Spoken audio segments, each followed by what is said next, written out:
Qui peut danser la danse bata au marché central avec la banila? Tu peux danser la danse, va faire mon caché, va mon cabelle en gabamoula. Tu peux danser la danse, va faire mon machin, qui soit ma belle en gabamoula. Nous couillons les rebelles, à du maman par le bain, il peut Cameroun, il y aura les gars, il y aura la Kibakala sera là. La Bayan vidéo et vidéo. Et tous les garçons des Nangaboko, ça n'a jamais vu la fille là. Si j'attrape, je chicote, tu attrapes, tu chicotes, elle attrape, la chicote. On avance, on recule, on avance, on recule, elle avance, on recule. J'avance, tu recules, on avance, on recule, elle avance, on recule. J'avance, tu recules, elle avance, on recule, on avance, on recule. Oh, hey. Mais on avançait, mais plus on reculait, mais on a reculé pour mieux avancer là. Il faut laisser le temps, autant faire le temps d'attaquer, c'est la nuit, le c'est pas parce que je suis hip-hop pour venir que j'ai vu le village des papas. C'est pas parce que je suis hip-hop pour venir que je mange tout le 8 au soir. Non, non, non. Tout n'est pas follow. J'attrape, tu chicotes, elle attrape, la chicote, on attrape, on chicote. J'avance, tu recules, on avance, on recule, elle avance, on recule. J'avance, tu recules, on avance, on recule, elle avance, on recule. J'avance, tu recules, on avance, on recule, elle avance, on recule. Miniban, minibo, minibano, minibo, overban, ban, dibemobo. Miniban, minibo, belle, miniban, minibo, belle, miniban, minibo, polo, overban, dibemobo. Asu, ajem, polo, miniban, minibo, belle, c'est sous, boa, miniban, minibo, polo, asu, ajem, polo, miniban, minibo, belle, c'est sous, boa, miniban, minibo, yale matana, arope, amakane, que l'on peut le katikaka, bamadan, c'est le vedin, que les béas, selon que l'on peut le katikaka, polo, aïe, akwa, c'est maintenant tout le monde a nommé, on peut beaucoup de guinas, la cité de quoi, un cas de venir, on salue le logo Bolino, Bolino, on salue, on passe à Kasaso, on s'ala que c'est, pour appeler le Bétanama, pour parler du Braille, Madame Palato, Batoa, tout le Babouma, pour le peuple député, pour revenir en mer, qui de leur part, tout le temps, ça la peur, mais si va les ici, vous fallait, mais si va les ici, vous fallait, mais ni va les bénis, vous follow, pour revenir, il est beaucoup, Azu, Ajem, follow.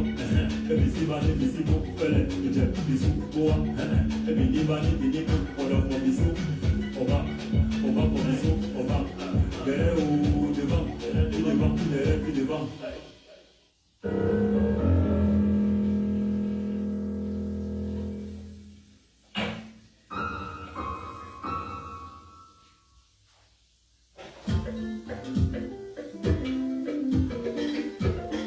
Patson Valérie, Michel Assène, le couple exemplaire.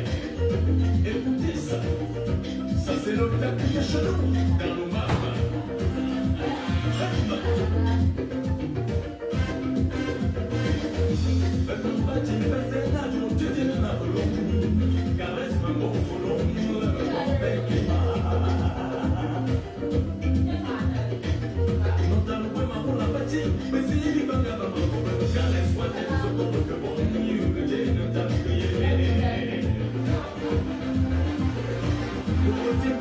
Depuis la Suisse,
Bonjour tout le monde, comme vous le savez. Bonjour tout le monde, vous savez bien, quand les aigris, quand le dimanche arrive comme ça, vous savez qu'il y a plein des aigris qui se partagent les plateaux de télévision au Cameroun. Ces aigris-là, nous on ne va pas les laisser prospérer. C'est très important, mes amis. Je vais vous mettre quelqu'un.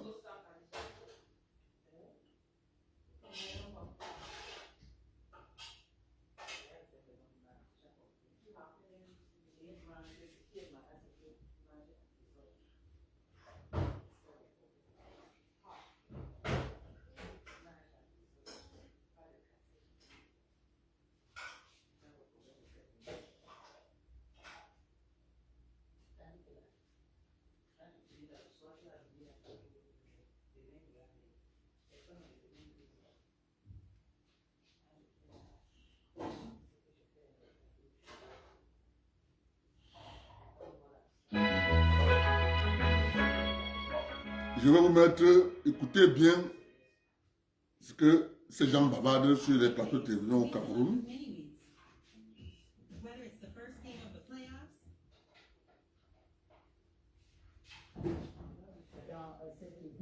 Des Lions indomptables face au Brésil, titulaire ou alors auteur de la passe décisive qui a permis à Aboubacar, Vincent d'un coup de tête, de mettre de l'université. Parce qu'en fait, on a un brillant professeur de droit.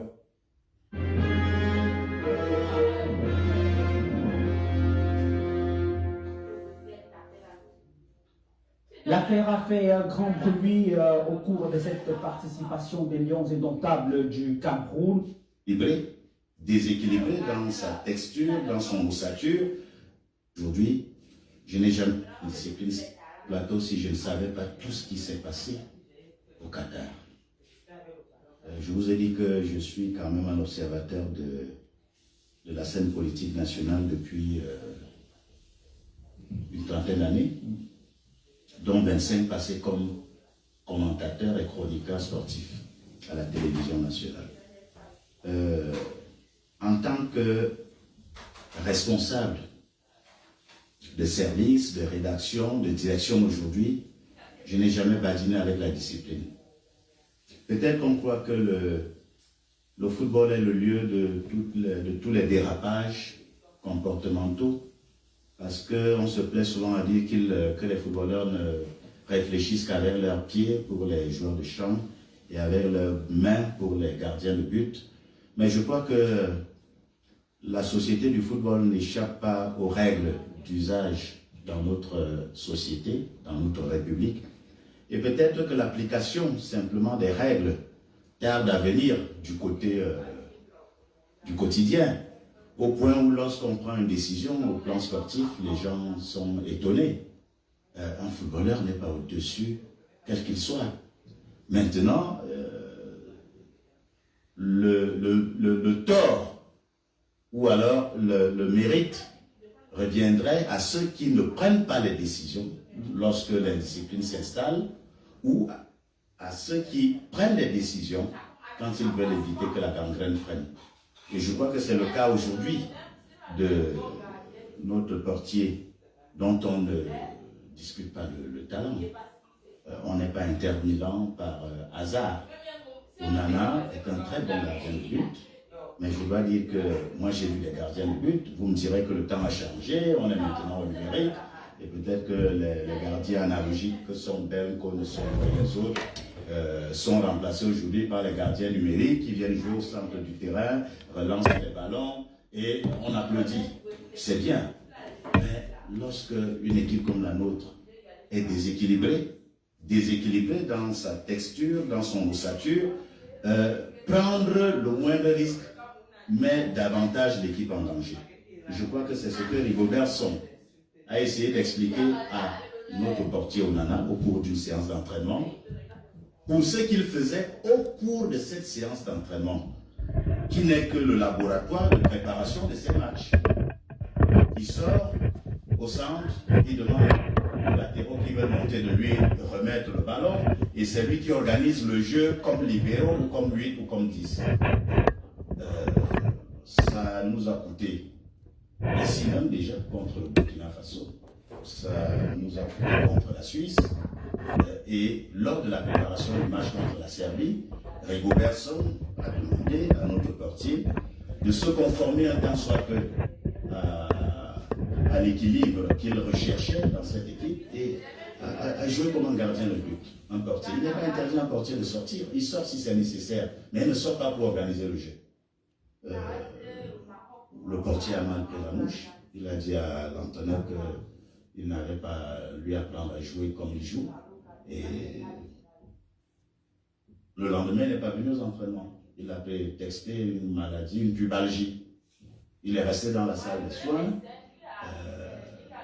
Rigobert Song a constaté qu'il n'était pas là. Et déjà, lorsque Rigobert Song le lui a dit, il n'était pas content. Il n'était pas content, il a manifesté, il lui a dit je n'aime pas. Et Rigobert Song lui a dit, petit frère, je suis ton enfant. Je te le dis, tu t'accommodes. Il a mal pris la mouche et il ne s'est pas présenté aux entraînements le lendemain. un jour avant le match, prétextant qu'il était malade. Et renseignements pris auprès des médecins, ils ont dit, oui, on a fait le diagnostic, on l'a observé, il ne souffre de rien. Il ne souffre de rien. Donc le bonhomme, grosse tête, indiscipline, et l'entraîneur a pris ses responsabilités. Parce qu'en sélection, ce n'est pas le tennis ou la lutte gréco-romaine où on lutte seul. C'est une équipe, c'est un ensemble. Si vous faites preuve d'indiscipline, il y a de fortes chances que d'autres copient sur ce que vous faites. Et donc, Rigo Persson, en tant que sélectionneur manager, a pris ses responsabilités. Aujourd'hui, je me demande si on peut lui faire le reproche d'avoir... Ce qui me gêne, c'est que on amène 26 joueurs. Tous sont des titulaires. Hein. Ça, il ne faut pas dire tel est remplaçant, tel... Chaque joueur est titulaire, mais cela dépend, sa titularisation dépend du schéma de jeu que l'entraîneur met en place. Et pas si on découvre aujourd'hui. D'ailleurs, les 5 premiers matchs des éliminatoires, ils ont été disputés par Ekassi. Par Epassi. Personne n'avait rien à lui reprocher. Maintenant qu'il livre un match qui est quand même un match qui a fait le plus nombre de téléspectateurs et de spectateurs dans le stade, près de 86 000 spectateurs dans le stade, et les billets Cameroun-Brésil sont parmi les premiers à être totalement vendus pour cette Coupe du Monde. Donc, Epassi est rentré comme Kono était rentré en 1990, sans s'y attendre, mais avec un peu plus de discipline, de bravoure, de courage, et le résultat est là. On n'a perdu aucun match avec lui. Il a pris la température de la compétition lors du premier match, et puis il a réglé sa mire contre le Brésil. Il a été parfait. Les statistiques que moi j'ai vues, il a égalé le record détenu par un autre gardien légendaire du Cameroun, Thomas Kono, 7 arrêts décisifs contre le Brésil en plus, et ce qui fait que notre victoire a pris un peu plus de forme encore. Professeur Prosper Kouvodo, c'est la même version des faits que vous avez eus ou alors que vous avez vécu à Doha? Je ne sais pas si sur votre plateau, j'ai une version des faits à faire valoir ou à étaler. J'étais à Doha, je suis revenu ce matin, et il faut bien qu'on se le dise. En ma qualité de membre du comité exécutif CEFALA, j'étais bel et bien dans la tanière de Lyon. Une tanière logée à l'hôtel Banyantri, un des plus grands immeubles, je dirais même un gratte-ciel de Doha. Et dans cet hôtel, n'y avait accès que les joueurs, le staff technique, médical, administratif. Très raison d'ailleurs, vous serez surpris quand je vous dirai que même le secrétaire général de la Fédération camerounaise de football n'y avait pas accès. Ce cercle ô combien restreint et sélectif a été élargi aux membres du comité exécutif. J'étais donc dans cet hôtel, je dois vous le dire, dans la tanière. La discipline qui y régnait était telle que moi, adulte, quasiment vieux, était soumis à cette discipline. Vous êtes surpris. Parce que vous devez le dire, c'est la première fois que je me trouve dans la tanière avec eux. Mais je vous dirais que quand j'entre dans ma chambre, je suis contrôlé. 24 heures sur 24 heures, je pèse mes mots, 24 heures sur 24. Je parle en témoignant pour ce que je sais. Il y avait un vigile devant ma porte. Quand j'entre, il me contrôle. Quand je ressors, il me contrôle. Je sors lorsque le vigile a changé. Il faut bien le dire que les vigiles sont changés tous les 2 heures de temps. Je reviens. Vous entrez dans votre chambre 40 fois dans la journée, on vous contrôle. Vous ne pouvez pas faire entrer une tierce personne. Même pas notre membre du comité exécutif. Je ne suis même pas sûr que le président Samuel Eto'o pouvait entrer dans ma chambre. C'est pour balayer la polémique selon laquelle c'est pour dire que j'entends des choses venant des personnes qui n'avaient pas accès au lieu de résidence, c'est-à-dire dans la tanière qui se prolonge au lieu où les lions s'entraînent. N'entre pas là-bas. Les journalistes sont mis à l'écart, sauf lorsqu'on leur permet d'entrer. C'est pour dire que j'ai entendu des choses, des versions des faits. J'ai entendu parler de bagarres. Des bagarres que je découvrais pendant que j'étais assis au restaurant avec Samuel Eto'o. Nous découvrons au même moment qu'il est en train de bagarrer avec je ne sais qui. C'est pour dire que les gens, parfois pour animer la galerie, en manque d'informations, créent parfois c'est le nombre de choses. Monsieur Jean Lapin accueille ce plateau, il est sûrement journaliste, il a ses réseaux d'information. Mais ce qu'il dit là, moi je ne peux pas en témoigner. Mais en ma qualité de dirigeant sportif, j'ai envie de vous dire que des choses qui se passent dans les tanières de l'équipe nationale ou des clubs, personne ne vous dira exactement ce qui s'est réellement passé. Parce qu'on n'a pas à le dire. Le linge sale de la tanière se lave dans la tanière. Et comme on le dit, s'agissant des familles. On peut faire sortir, on peut faire fuiter une version qui peut arranger tout le monde, une version digeste. Mais cela est tout à fait normal. Les secrets de la tanière restent dans la tanière. L'Africa Foot a avoué qu'il y avait un cas de discipline. Quel était véritablement l'objet, l'acte de discipline? J'ai envie de vous dire que vous ne le saurez jamais parce que ça se passe comme ça. Mais j'ai bien. On vous passe la parole tout à l'heure. J'ai bien. Non mais écoutez, vous aurez vos temps de parole. Je vous passe la parole. Je vous parle à ma qualité de dirigeant sportif. Vous voulez me dire que, monsieur Konapé, vous êtes sociologue. Je vous passe la parole tout à l'heure. Vous pensez que lorsqu'il y a un divorce entre deux époux, ils iront dire au juge exactement ce qui fait leur divergence dans le couple? On va vous brandir un certain nombre de choses qui sont digestes. On vous dira que j'ai essayé de placer la table à tel endroit et le mais le fond, la est tout à fait normal. Et je parle là, en ma qualité de dirigeant sportif, animateur d'un club, dirigeant d'un club de football, en ma qualité de président de Gamoudé Football Club. Il y a des choses qui peuvent se passer entre les joueurs et l'entraîneur. Je ne suis pas au courant de ça parce qu'il y a des choses qui sont tellement intimes dans ce domaine où la psychologie est hautement délicate. Je vous permets de me juger. Je vous permets de me juger. Je vous permets de me juger parce que sur le tableau, mais j'aimerais vous voir, chers collègues. Être dirigeant du club, vous allez comprendre le nombre de choses parce que vous n'y avez jamais été, mais peut-être pas comme dirigeant. J'ai envie de vous dire, vous avez aujourd'hui des disciplines, oui, il y en a sûrement quelque part, comme il y en a dans tous les groupes humains. Et la discipline doit être restaurée lorsque les disciplines tentent de cesser. Et c'est ce qu'ont fait les dirigeants sportifs de l'équipe nationale de football, en commençant par l'entraîneur Rigobert Song, qui doit mettre. C'est sa première responsabilité. Tout comme c'est la responsabilité du président de l'Africa Foot et des membres du comité exécutif. Ça a été fait.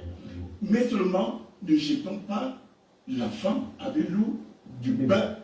J'ai envie de rappeler aux uns et aux autres que ces enfants que vous voyez sur le terrain, en véritable lion, ce ne sont que des gamins.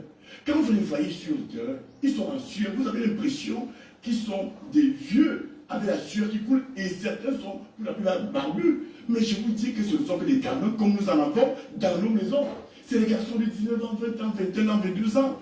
Et il faut savoir, quand vous êtes avec ces gens, la pression que ces joueurs subissent, ils doivent affronter une coupe du monde. Je ne sais pas si ceux qui veulent leur porter critique sur le corps ont déjà été proches d'une coupe du monde en tant que compétiteur. C'est très dur sur le plan psychologique. Il y a le stress, il y a l'angoisse, il y a l'angoisse, mais j'ai envie de le dire, l'angoisse de la compétition intellectuelle, la compétition à l'université est hautement différente de l'angoisse et de la psychologie qu'on doit avoir dans le cadre du sport. J'ai peut-être l'avantage de faire les deux, de faire la compétition intellectuelle, de faire la compétition sportive. J'ai envie de vous dire, mon cher collègue, les choses ne se passent pas toujours de la même façon. Merci pour ça. De toute façon, l'affaire a été réglée. Ce qui est important à retenir, c'est le résultat que nous avons aujourd'hui. Un résultat ô combien honorable. On y revient tout à l'heure. On a certains qui pourraient bien penser le contraire. On y revient tout à l'heure. Professeur Claude Abbé, vous avez écouté la version des faits qui a été partagée sur le plateau par Jean-Lambert Nan. Vous avez également écouté la position qui reste très du professeur Prosper Nkouvando. L'autre version dans cette affaire que nous avons eue, et cette fois-là, en essayant de comprendre ce qui s'est passé dans l'entourage d'André Onana, nous fait savoir que à la veille du match contre la Serbie, dans une réunion, au cours d'une réunion technique, André Onana aurait fait des suggestions au manager sélectionneur Rigobert Song de faire entrer et de faire jouer notamment la paire Choupo-Moting Aboubakar Vincent, ainsi que de renforcer la défense en faisant jouer et bosser avec Christopher Hugo. Ça, ce sont des versions également que nous avons reçues. Jean-Lambert Nan, vous nous permettez de partager les différentes versions sur le plateau. On ne va pas aller d'un seul côté. Donc, et c'est ce qui aurait provoqué donc le courroux du sélectionneur qui n'a pas apprécié le fait que Onana puisse, ou alors veuille faire le travail à sa place, et c'est ce qui est allé jusqu'à son exclusion. Vous, en tant que professeur, en tant que quelqu'un qui comprend un peu, Et surtout en tant que citoyen. comment avez-vous vécu cette exclusion d'André Onana? Je l'ai très mal vécu. Je vais vous dire pourquoi. Parce que gérer une personnalité telle que Onana, c'est un génie du football. On voit ces jeunes hommes en train de révolutionner le poste de gardien. Il le révolutionne, c'est-à-dire qu'aujourd'hui, c'est un garçon, on peut enseigner ça dans les écoles, comment être un gardien de 7 ans contemporain. C'est quelqu'un qui révolutionne. On ne gère pas les génies comme on gère M. Tarkadian. On les gère avec un certain boîtier. Et je regrette la manière dont les choses ont été gérées. Ça a été géré de manière très cavalière. Vraiment très cavalière. Je veux vous dire que je suis content du rapport que M. Jean-Lambert nous donne. Au moins, lui, il a le sens de la redevabilité. C'est-à-dire que je suis très gêné de ce que je viens d'écouter de la part de mon collègue Nkoubon. En tant que responsable de la Fédé, il doit savoir que la fédération a une obligation de redevabilité. C'est-à-dire de rendre compte aux Camerounais dont les sous sont allés comme ça en moins d'une semaine, des milliards qui auraient pu construire des hôpitaux et bien d'autres choses pour qu'on arrive à vivre d'une manière normale. Et je dois vous dire que quand on parle aujourd'hui de l'indiscipline, en fait, j'ai eu l'impression qu'on se retrouve en train de gérer une fièvre et on met tout pour gérer la fièvre alors qu'on n'interroge pas comment la fièvre est arrivée à se retrouver là. Vous prenez un entraîneur qui en réalité n'en est pas un. Il faut dire une chose comme ça. Un entraîneur qui n'en est pas un. Il n'a pas fait ses études sur ce plan-là. On a vu le cheminement du monsieur. Monsieur Rigobert Song. Aucun résultat. Vous le mettez dans. Et pour gérer des têtes solides comme celle-là, qui ont de la capacité sur l'ensemble de leur technicité dans le métier.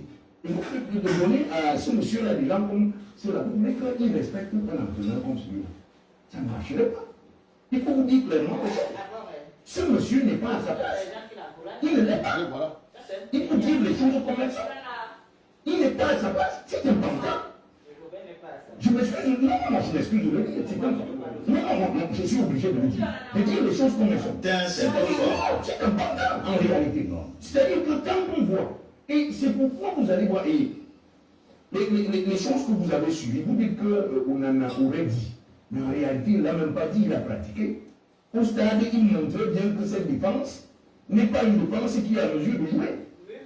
Ensuite, vous n'êtes que monter. Vous n'êtes pas en train de le permettre de jouer. En réalité, c'est son équipe qui le mettait davantage en difficulté et dans le risque.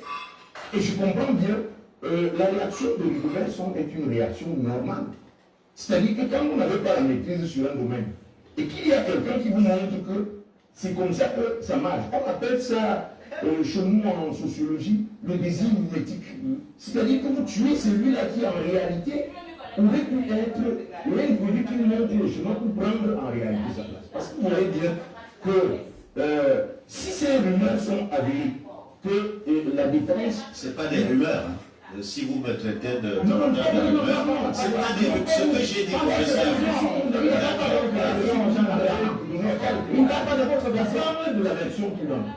Je me parle vraiment, j'ai beaucoup de respect pour vous. Merci. Et pour le journaliste que vous êtes, qui ici n'a jamais fléchi sur le domaine qui est le sien. Merci. Je parle des rumeurs disant que au cours d'une réunion technique, qu'il aurait indiqué que cette défense ne pose rien. Problème. Pourquoi aller chercher des sarcophages pour les amener en Coupe du Monde? C'est-à-dire parti par Brandon Pou, qui était un très bon joueur, il y a très longtemps. Vous venez avec des gens comme ça dans un stade de football. Mais soyez sérieux. Professeur, il y a eu Roger Mila. Il y a eu un sarcophage, Roger Mila. Non, c'est quand même un exemple. C'est quand même... Non, la vérité en football.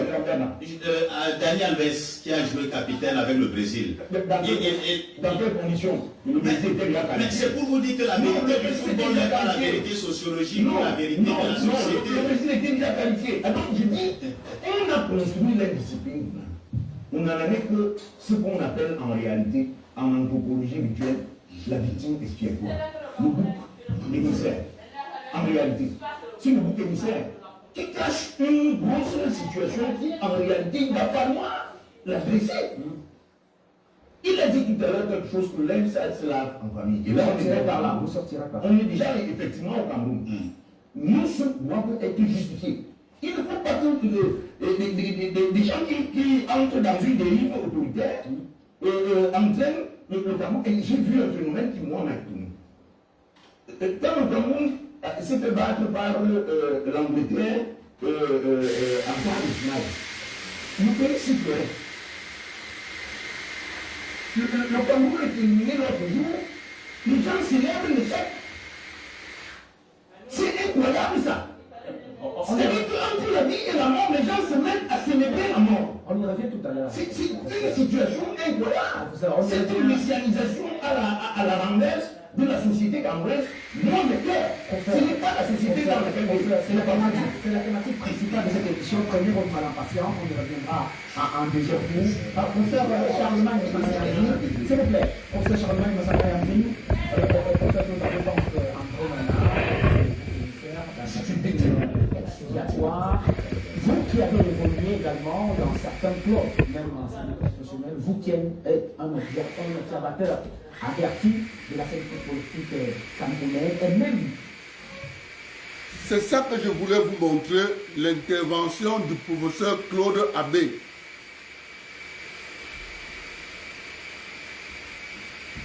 C'est son intervention que je voulais que vous écoutiez, le professeur Claude Abbé. Je vous dis toujours, tous les jours, dans les directs, les soi-disant diplômés sont d'une aigreur que si les honnêtes citoyens se laissent complexer par les soi-disant diplômés, entre guillemets, ils vont détruire le pays. Je vais vous dire pourquoi. Je commence par la déclaration du professeur Claude Abbé qui dit qu'il a vu ici en 90 les Camerounais perdre contre l'Angleterre. Au pays, les gens pleuraient. Mais aujourd'hui, il trouve qu'on a renversé une société par une messianisation. Je vous rappelle en passant, quand il parle de messianisation, il a dit de parler de Samuel et tout. Il a dit de se rendre compte d'une messianisation de la société camerounaise. Les gens ont fait une défaite. Professeur Claude Abbé, les Camerounais ont fêté la victoire de l'équipe nationale de Cameroun face au Brésil. Les Camerounais ont pleuré leur élimination face à la victoire de la Suisse sur la Serbie. Il faut rester honnête. Vous êtes des aigris. Vous êtes des aigris. Et qu'on ne vous a pas envoyé faire l'école. L'école ne rend pas riche. Ne vous en prenez pas aux autres pour rien. Et qu'on ne vous a pas envoyé être professeur. Et toi, tu n'as jamais demandé d'aller être psychologue. Ça apporte quoi? Tu as créé quoi? Tu as fait quoi? On a vu. Tu as fait quoi? On a vu. Cette vérité que vous voulez transformer, torpiller, on ne va pas vous laisser faire. La vérité, c'est celle que je vous dis là. Les Camerounais ont le droit de fêter la victoire de leur équipe nationale face au Brésil. Ils ont le droit de fêter. Mais ils ont le droit de pleurer leur élimination. Et c'est ce que nous tous on a fait. Parce qu'on espérait que la Suisse allait faire un match nul avec la Serbie. Mais la Suisse a gagné la Serbie. La Suisse avait 6 points. Le Brésil 6 points. Mais le Brésil est premier parce que le Brésil a battu la Suisse. Quel est le problème de venir raconter des bêtises à la télévision? Et ce qui m'a écœuré avec ce soi-disant professeur, parce que nous là, on doit commencer à les appeler les soi-disant professeurs. Il s'assoit sur un plateau de télévision. Il dit, Rigobert on n'a pas fait ses études d'entraîneur. Mon cher ami, Rigobert a obtenu son diplôme d'entraîneur, d'études, d'entraîneur de football et il est certifié FIFA, CAF. Ouais, c'est la haine. C'est la haine. Tu commences à dire que c'est notre argent. C'est notre argent. C'est notre argent. Vous avez peut-être pas dépenser. Notre argent. Le Cameroun a 8 participations en 5 finales de Coupe du Monde. Depuis quand tu as demandé le compte à tes collègues professeurs qui géraient le football? Depuis quand? Depuis quand, M. Claude Abbé, Rigobert c'est un vaurien. Mais attendez, quand on parle au football, Rigobert on parle, tu peux parler. Tu peux pas parler. Tu peux pas parler. Je veux interpeller le jeune petit frère Onana. Au sein de ton club, écoute-moi bien, Onana, ça m'adresse à Onana. Au sein de ton club, Inter de Milan, tu n'as pas encore prouvé. Tu as 0 trophée. Ça c'est championnat en cours. Tu n'as encore rien prouvé. À l'Inter de Milan. Tournoi européen, tu n'as encore rien prouvé. Avec les Lions indomptables, tu as un bilan. Et ce bilan-là, nous on va le rappeler. Tu n'as rien gagné avec les Lions indomptables. Par contre, tous les Camerounais savent qu'on en a un monsieur, un but par match. Et si on a mis la malchance, les un but là, on égalise pas, on perd. Tout le monde, tous les Camerounais savent qu'on en a ce monsieur, un but par match, et on perd les matchs. Avec les Lions, tu n'as pas un bilan positif. Faites attention. Je n'ai pas dit que tu es un mauvais gardien. Je n'ai pas dit ça. Mais j'ai dit, avec les Lions, tu n'as encore rien fait. Petit frère, tu n'as encore rien fait. Du tout. Lorsque tu... L'image, là, tout le monde voit bien l'image. En plein séance d'enterrement, le gars enlève ses dents, il va dans la chambre. Il enlève ses dents, il va dans sa chambre.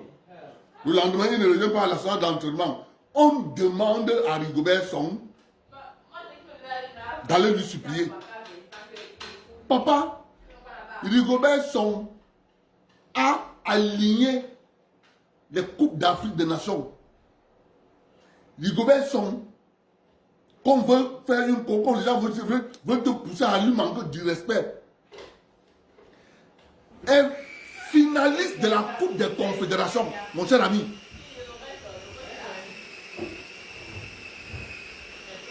C'est quoi cette histoire? Tu as vu quel gardien sortir comme toi? Et le code ne doit pas te rappeler à l'ordre. Hein? Si on te rappelle à l'ordre pour te dire que non, petit, le jour que tu joues là, pour le moment, quand c'est moi qui suis là, joue comme je veux. On a vu Samuel Eto'o à Inter de Milan. Mourinho lui a dit, tu es un grand attaquant. Mais aujourd'hui, là, il faut que tu joues latéral. Tu dois bloquer le couloir-ci. Eto'o, en tant que grand attaquant, il a fini le match sur le couloir latéral. Tu sors d'où? Tu sors d'où pour venir nous dire que j'ai dit que on ne doit pas me parler? Ah bon? Ok. Que le professeur Claude Abbé t'encourage. Continue. On va voir où tu vas arriver avec. On va voir où tu vas arriver avec. Il faut arrêter les Claude Abbé de Trump. Les Claude Abbé ont un problème. Ils détestent Eto'o. Parce qu'au Cameroun, on a érigé une doctrine au Cameroun. Les Camerounais qui ont droit au chapitre, c'est les Camerounais qu'on a donné les titres de diplôme.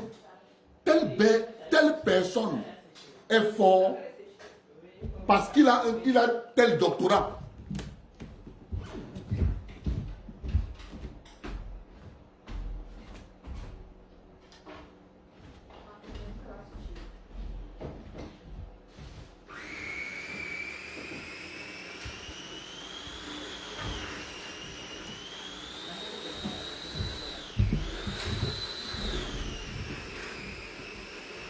On a érigé ce modèle au Cameroun.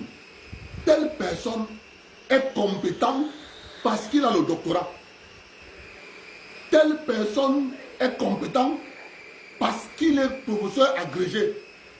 Telle personne est compétente parce qu'il a le bac A. Telle personne est compétente parce qu'il a le bac D. Telle personne est compétente parce qu'il a le bac C. Telle personne est compétente parce qu'il a le bac, il a le brevet de technicien. Mes chers compatriotes, c'est faux. La compétence, c'est sur le terrain. La compétence, c'est te juger sur le terrain. Rigobert Song est assis sur le banc de l'équipe nationale du Cameroun. À l'heure actuelle, il a joué contre le Panama. Il a joué contre l'Ouzbékistan. Il a joué contre la Corée. Il a joué contre la Jamaïque. Il a joué contre le Brésil. Il a joué contre la Serbie. Il a joué contre la Suisse. Il a joué contre l'Algérie. Rigobert Song a 8 matchs. Rigobert Song a 8 matchs assis sur le banc de touche camerounais. Il a gagné contre l'Algérie. Il a gagné contre le Brésil. Il a fait match nul avec le Panama. Il a fait match nul avec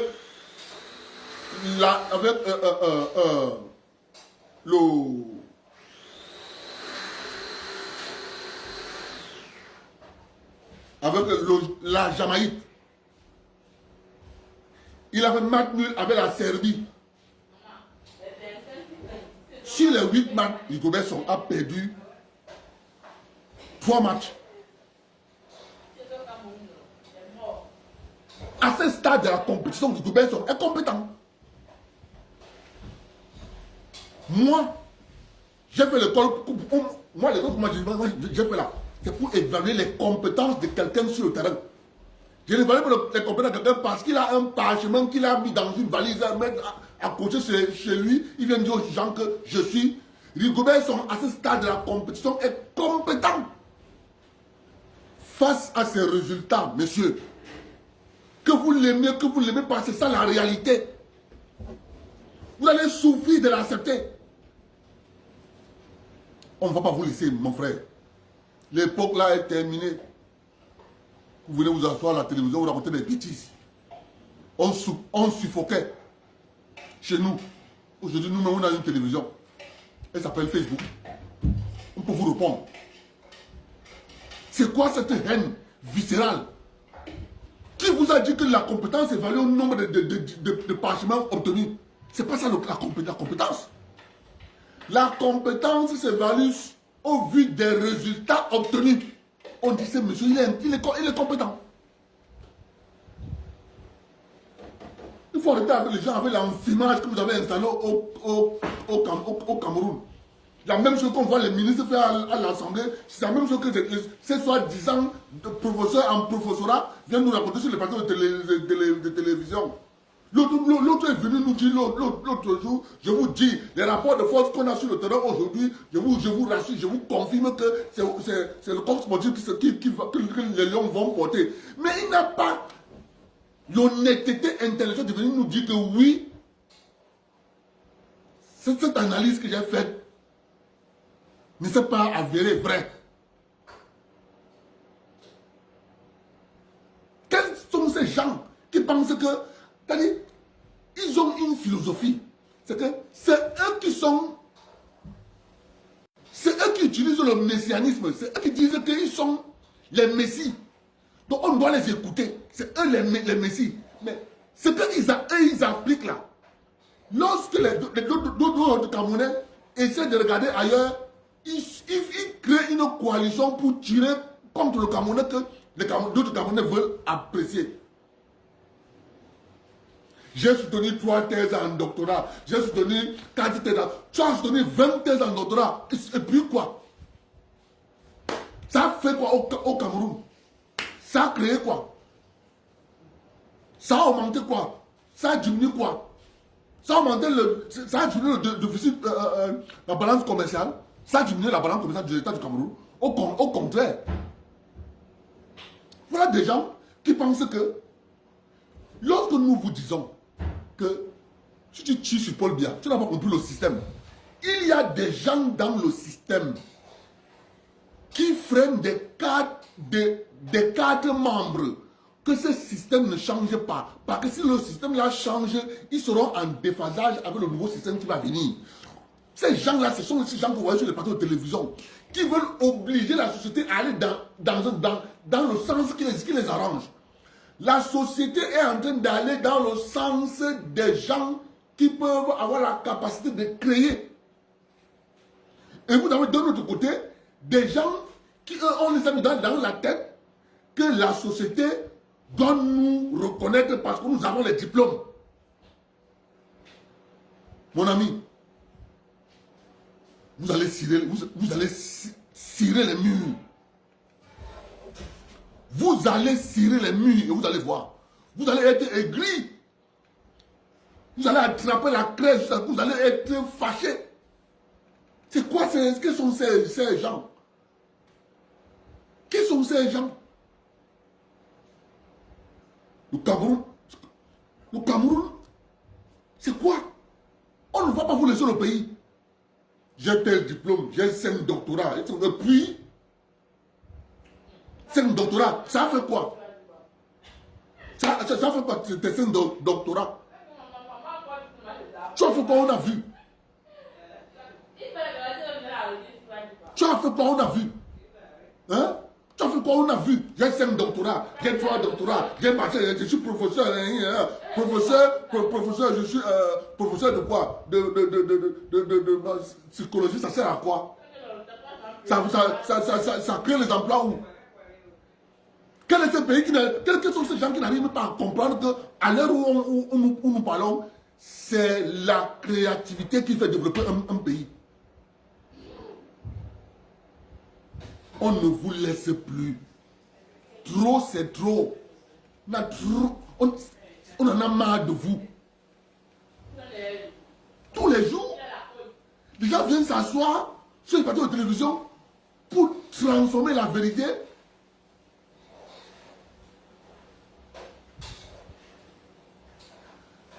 Même comment on fabrique un cul-dent, vous n'êtes pas capable.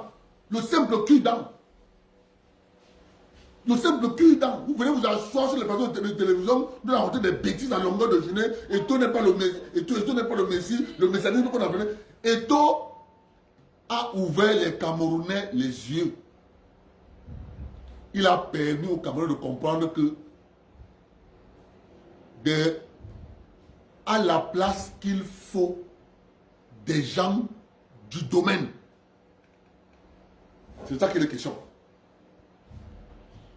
Le football aux footballeurs. Le tennis aux tennismen. C'est ça qui est la question. Vous comprenez? Il y a eu une catastrophe là-bas à Damas. On ne vous a pas vu. On vous a vu. On a fait silence radio. Aucun communiqué. Vous venez vous emmerder les gens. On a vu une autorité descendre là-bas 2 jours après. Là-bas, vous ne parlez pas. C'est Eto que vous venez vous asseoir, Eto à gauche, Eto à droite, Eto à gauche, Eto à droite. Parce qu'il a juste appliqué la règle qui dit que l'argent du football doit servir d'abord au développement du football. Ça vous énerve. Je vous rappelle en passant, mes chers compatriotes, à l'époque où c'était le tout venant, les journalistes qui accompagnaient les Lions de Total avaient les mêmes primes de participation. Les mêmes primes que les joueurs. Il dit les journalistes qui partaient en Coupe du Monde. Les journalistes. Le même montant de primes que les joueurs. Vous vous rendez compte? C'est cet argent que vous voyez, les gens ont passé plus de 20 ans à Bagada, à la Fédération camerounaise de football. Qui va contrôler? Quand ils ont fini de manger l'argent, pour cacher le fait qu'ils ont fini de manger l'argent du développement du football camerounais, ils ont allié procès sur procès, procès sur procès, procès sur procès, procès sur procès au TAS. Tout en maintenant le football camerounais dans les abîmes. Aujourd'hui, Eto arrive, il est en train de vouloir rebâtir le football à la base. On vient vouloir nous dire que non, son n'est pas à sa place, il ne mérite pas, il est un cancre.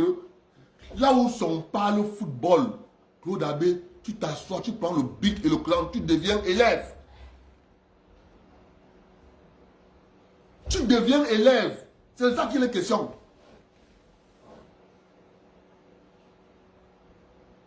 On en a marre de vous. On en a marre. On en a marre de vous. On est fatigué. Tous les dimanches, ils vont venir nous sortir. Tu as dit quoi sur ce qui s'est passé à Damas? Tu as dit quoi? Tu as dit quoi? Tu as même parlé? On ravit les têtes des gens là-bas au Kola. Tu as parlé? Tu as dit quoi? On fait que prendre les têtes des gens là-bas chez toi, là-bas au Kola. Tu as dit quoi? Hein? Là où il faut vous entendre, on ne vous entend pas. C'est sur le football où vous venez vous verser. Vous voulez passer votre temps à dire que Eto, il n'a pas les diplômes, son n'a pas les diplômes. Ninalumi, votre grève va vous tuer, la reine gratuite.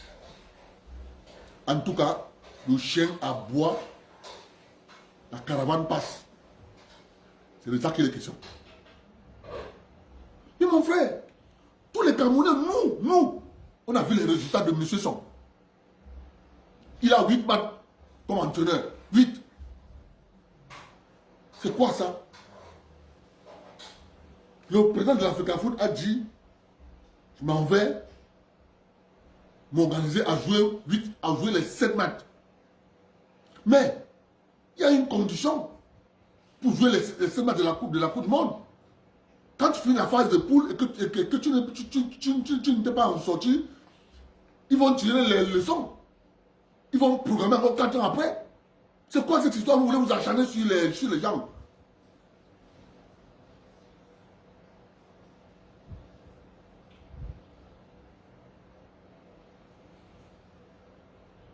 Des gens qui sont dans les vrais sujets, on ne les entend jamais, on ne les voit jamais.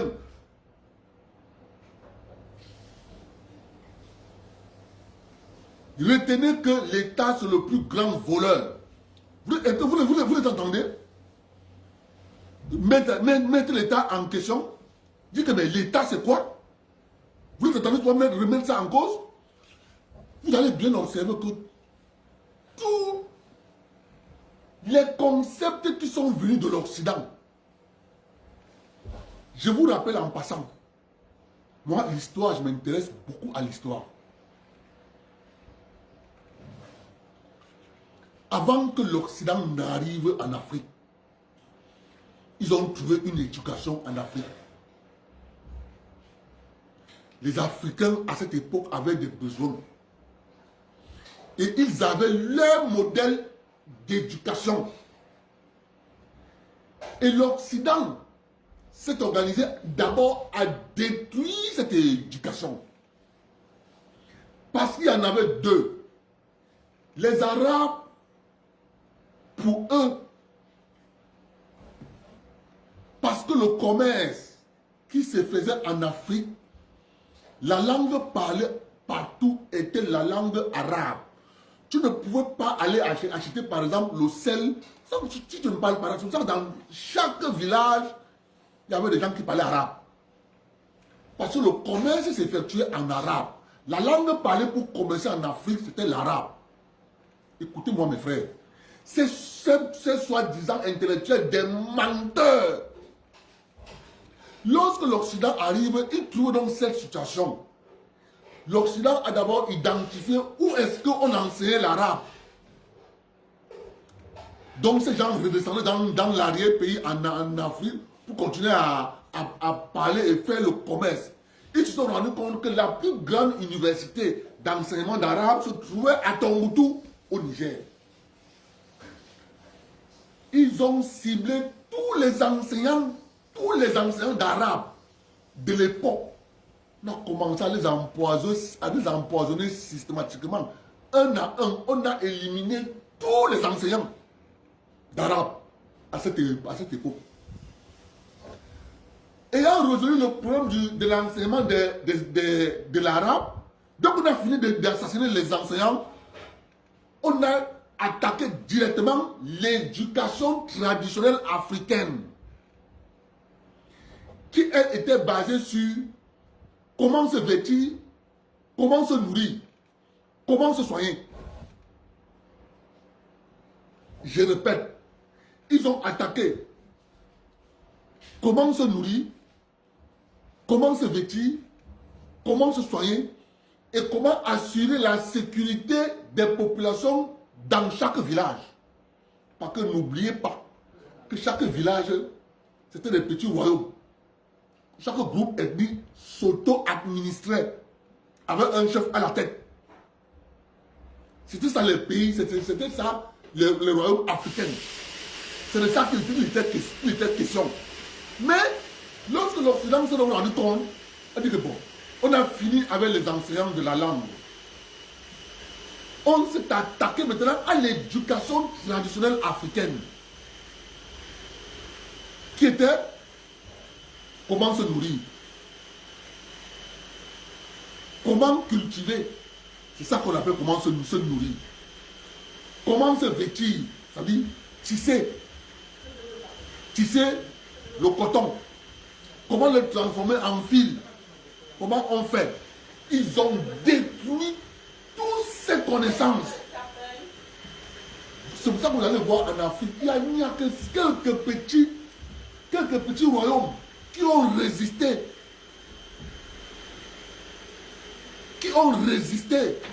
À cette désinculturation de l'Afrique. On a donc remplacé, après avoir fini de détruire l'éducation africaine, on a donc remplacé cette éducation par l'éducation occidentale. À cette époque-là, mon père me disait, toi qui parlais ta langue maternelle à l'école, on écrivait sur la doise qu'un villageois qui vient parler sa langue maternelle à l'école, alors qu'il est en train de s'occidentaliser, il est un gros villageois. On a posé ça sur ton cou, deux tableaux, un tableau derrière, un tableau devant. Tu vas marcher avec ça pendant toute ta récréation qui était de 1h30 minutes, la récréation. C'est comme ça qu'on a terrorisé les enfants. Qu'est-ce que vous avez aujourd'hui? Mes propres enfants, les voici ici. Il faut que je parle Bafia 4 fois. Je prononce la phrase 4 fois pour qu'elle comprenne ce que je suis en train de dire.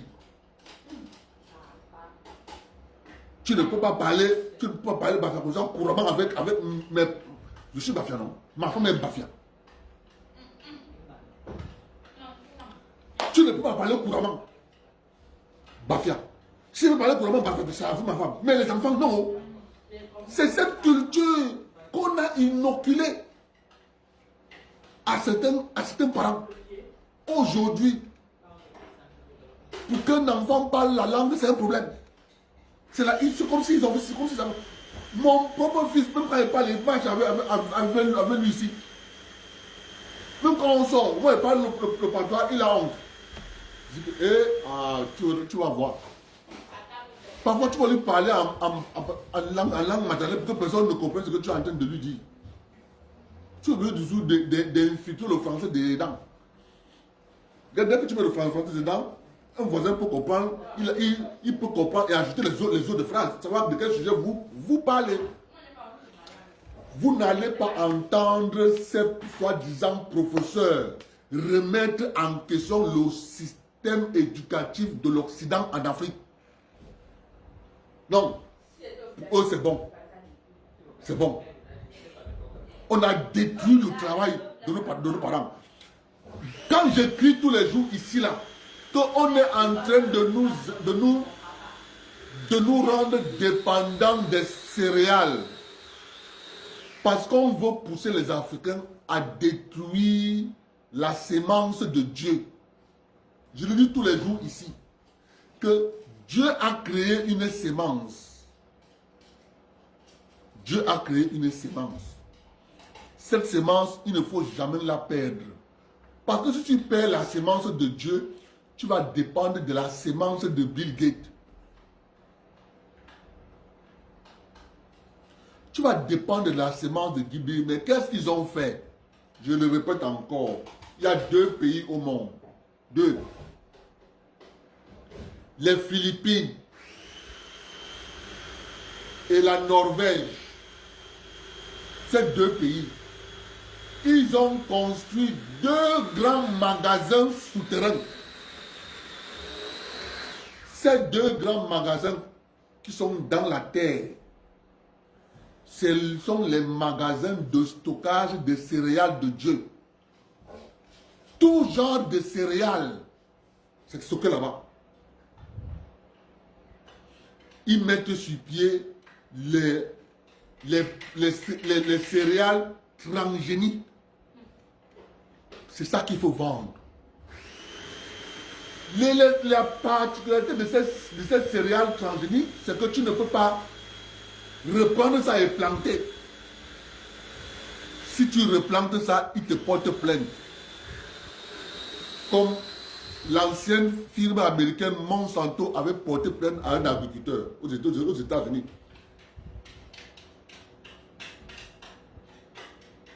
Parce qu'il a replanté son maïs. C'est de ça qu'il est question. ces soi-disant intellectuels ne remettent rien en cause. Parce que si tu remets en cause, ça va remettre en cause lui-même sa survie parce qu'il vit de ce système. Il vit de ce système.